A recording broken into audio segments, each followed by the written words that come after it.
quiet. Quiet is the name of the book. What a strange name for a book. But the subtitle explains it better. It is the power of introverts in a world that cannot stop talking. The author, Susan Cain, writes a very insightful book, a very provocative book, but a very readable book.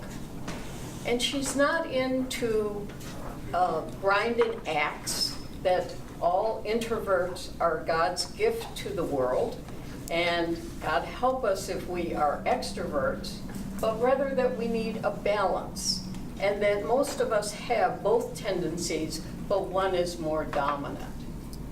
She quotes Warren Beatty and says, Warren Beatty, who acknowledges that he's an introvert, and says, we need both introverts and extroverts in the business world.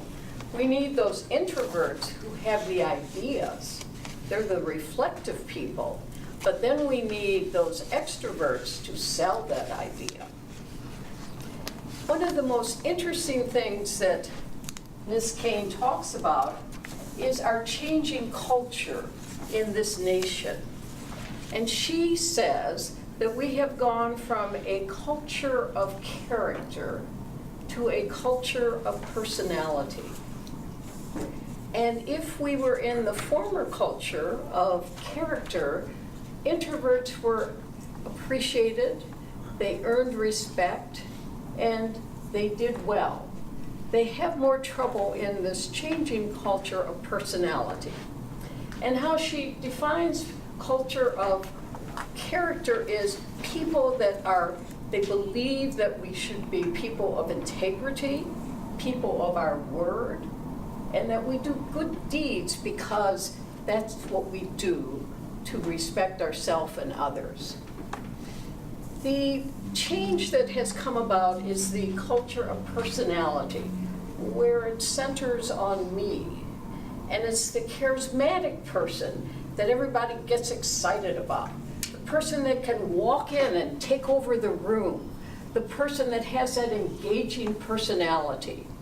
And introverts don't do quite as well in that environment.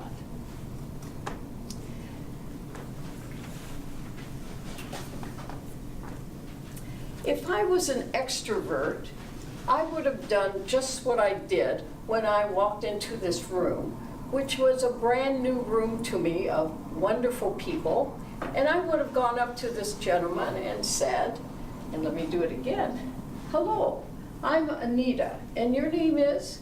Brad. Okay, and I go, so nice to meet you. And I would have looked at this room and said, oh my goodness, how am I going to have time to meet all these wonderful people?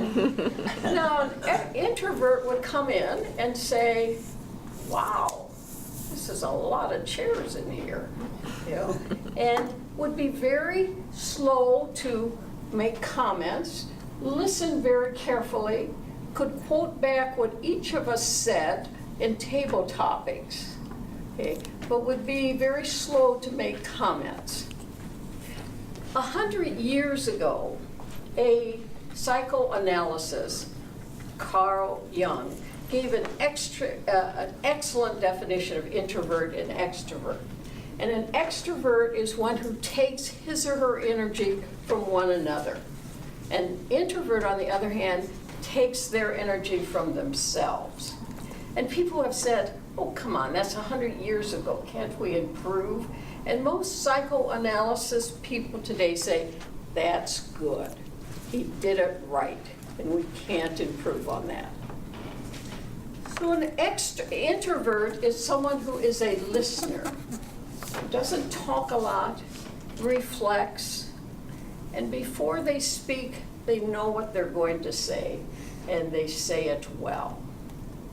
And that's what an introvert is. And we have a lot of famous ones. We have the Warren Buffetts, we have the Bill Gates, we have Abraham Lincoln, we have Rosa Parks, all people that really changed our life, but they were introverts.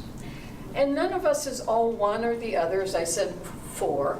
We have a Barbara Streisand, who is a very shy person, but she's also an extrovert, which he loves getting on stage and performing. We have a Bill Gates, who is not shy, but he doesn't want to talk to people, just, you know, maybe one-on-one, but, and they both have a mixture. What we're going to talk about is how this impacts business. And how it impacts business is that the introvert are the hidden people. That's a third of our working force, and they're overlooked. And about 10% of them make it to the management stage. And because they're overlooked, because they don't have that charisma, and they're not leaders of people, and they're not antisocial as some people think, which is they just want to be with one or two people, drinking a glass of wine at night and having in-depth conversations. Where what your extrovert wants to do is, well, let's all go out to the Royals game and have a really fun night. And you're like, I don't think so, okay? So it's different social involvement. But the introvert is overlooked. But there is a new study that came out, and it's by Jason Graham, who says, interesting enough, introverts make the better managers because they get out of the way of people. They can see an idea and they go, that's a good idea, run with it. Or what does the extrovert do, who is the manager? Let's tweak that a little bit and let me be part of this. And I want to put my stamp on it.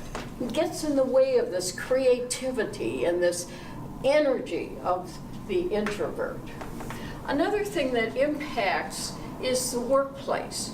The introvert walks in a room and sees, my goodness, there are 20 desks here, and we're all going to be one happy family. And how am I going to think? And why do I have to listen to all this chatter? And so what do? They put on earphones. They don't go to lunch when everybody else goes to lunch. You know, they make an appointment in the meeting room, and who are they meeting with? Themselves. You know, so they can think, so they can figure things out.